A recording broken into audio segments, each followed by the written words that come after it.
In some people's eyes these days, the word of God means nothing. It is now used as a facade to carry out evil deeds. On today's Crime Corner, we'll be talking about a man who used the word of God to carry out his evil deeds. But before I get started with this video, as per usual, don't forget to like, don't forget to subscribe, don't forget to comment, but most importantly, do not forget to hit that notification bell so each time I post a video, you know about it.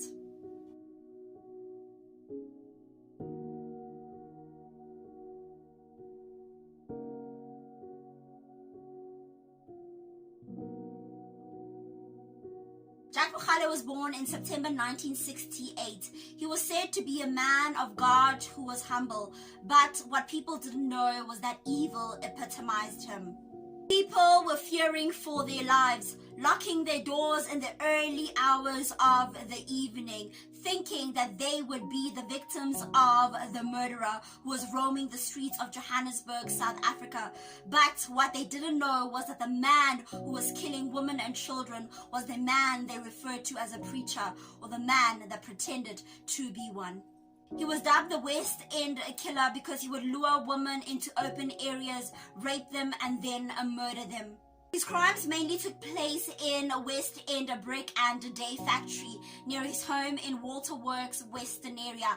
Other places would be Lenasia, south of Johannesburg.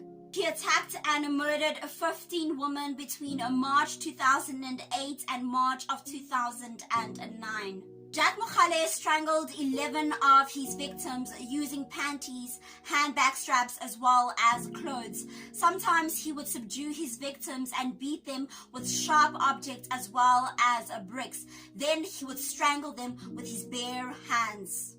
Only 2 women survived, and they were able to testify that when they met him, he proclaimed that he was a pastor.